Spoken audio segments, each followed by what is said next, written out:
We've been hearing the term conflict a lot. The terminology conflict, we can hear it both in our professional as well as our personal life. Today in this video, we are going to discuss the word conflict in regard to your professional world. By going through this video, we'll understand what is conflict, what are the benefits of having conflict in an organization, what are the sources why conflict gets generated, and then finally the results and the outcome. A very warm welcome. My name is Suparna Sharma. Welcome to my channel Bizologer, where we can learn and grow academically and professionally. Let us understand what is conflict. First, we'll define the conflict, then we'll move on to the advantages and disadvantages of having conflict in the organizations. As we mentioned, conflict can be defined as difference of opinion or as complex as a lengthy battle over matters of significant importance. Conflict usually occurs when two or more individuals or groups have a contradicting opinion or approach towards the same situation. The conflict can be because of individual reasons like difference in personality or culture or value systems or egos, and professional reasons like constraints in resources, work stress, competitions, etc. Benefits of conflicts. When a conflict arises in an organization, this can be of advantages and disadvantages nature to the organization. It depends upon the amount of conflict and the extent of conflict that happens. As we already defined, conflict is a difference of viewpoint for the same situation or a scenario or an object. There are some benefits which an organization can derive out of this. Let us understand what are the benefits which an organization can derive. Firstly, it improves the performance and the productivity. Conflict, it helps in improving the performance and the productivity, as and when in conflict, one party they try to perform, other to show their superiority and negotiate that their viewpoint is better.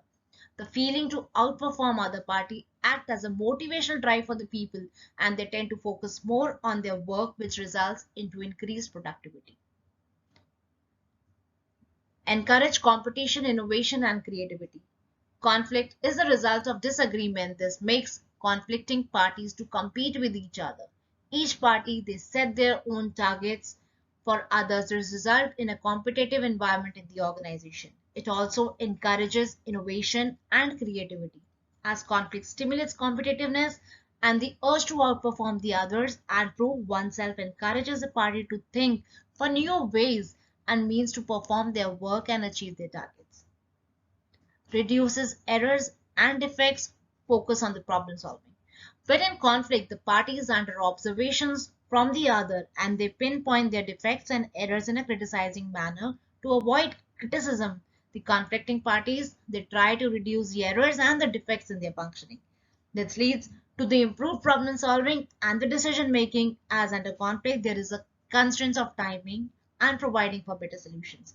The parties they tend to improve the problem solving skills under the conditions which is given to them. Improves flexibility.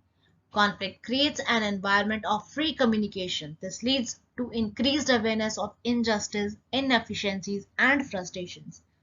This leads to building an environment conducive towards improvement and change, so the rigidity towards the change is reduced. Through conflict, the parties are able to know the concerns and the considerations of the conflicting party.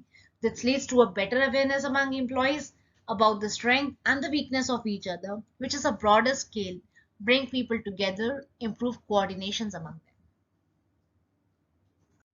Let us understand what are the sources of conflict.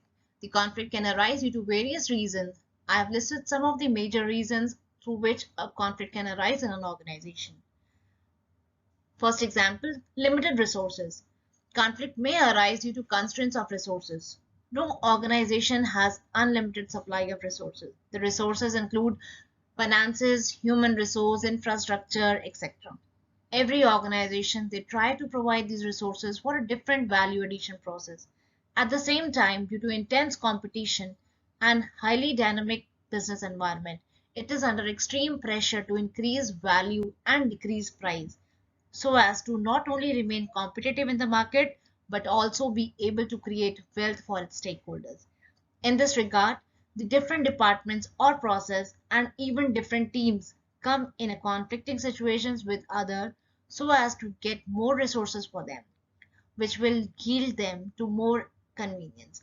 Management also encourages conflict in this regard so that the resources allocation can be done in more justified manner. Next is different goals. Every department or a process in an organization may have different goals. If one goal comes in a way of achieving other goal, this will lead to the conflict. Example, human resource department may not allow sufficient manpower to the production team as the target is to reduce the labor cost, but production department intend to increase the workforce to make the production smooth by reducing work stoppage due to absenteeism, turnover, etc. Role ambiguity. The conflict also arises when there is no clarity pertaining to the role of a person or a department. This leads to confusions among the parties, leading to the conflict. Example, the banker wanted to promote their products to consumers through their staff in the branch, but as per the quality department, each transaction shouldn't take more than 3 minutes. So the staff will be in a situation of a role of ambiguity as they're not clear whether to promote the additional product, which may take more time to close the transaction, or to perform the instructions of the customers and execute the transactions within 3 minutes to fulfill the requirement of the quality management.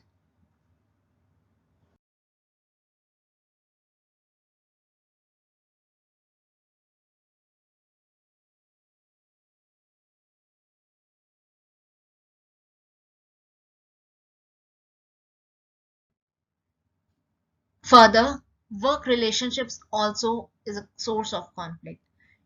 Interdependent relationship of one party or other can also be a reason of conflict. This conflict will increase if the output of one process is the input of the other and the performance of one process is dependent on the quality and timing of the previous process. In case a process is not being done in the right manner or it is not handed in time to the next process, it will result into conflict as the performance of the next process will be adversely affected. Next point, individual differences. Differences among employees due to personal attitudes and opinions, educational or cultural background, experience, age, or work related duties and responsibilities. This can be a reason of conflict. Next is organizational problems. Organizational problems can also lead to sometimes one department believes its efforts are more important than those of other departments and they develop superiority complex. Conflict can also emerge due to frequent organizational changes, overlapping of job responsibilities, ambiguous job descriptions, and other situations that cloud or obscure basic functions.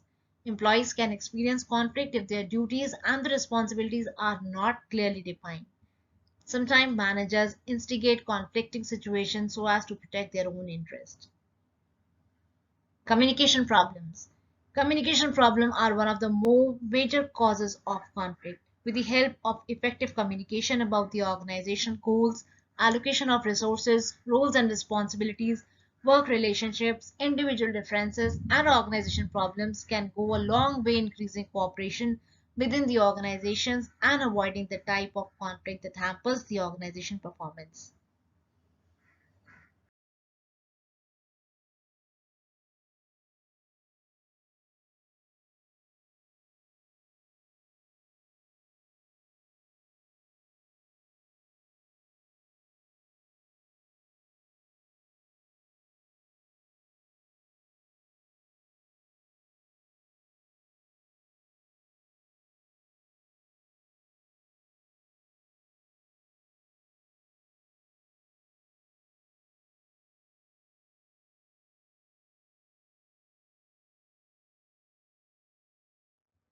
Till now, we have understood the benefits as well as why the conflict gets generated.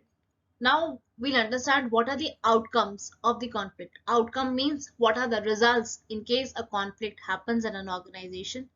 What are the results of that? Now, if the conflict takes dysfunctional qualities, it has to be managed so that it doesn't affect the performance of the individuals and the organization. While handling conflict, each situation, its outcomes should be analyzed so as to implement right strategy. A conflict may have following outcomes. First is lose-lose outcome.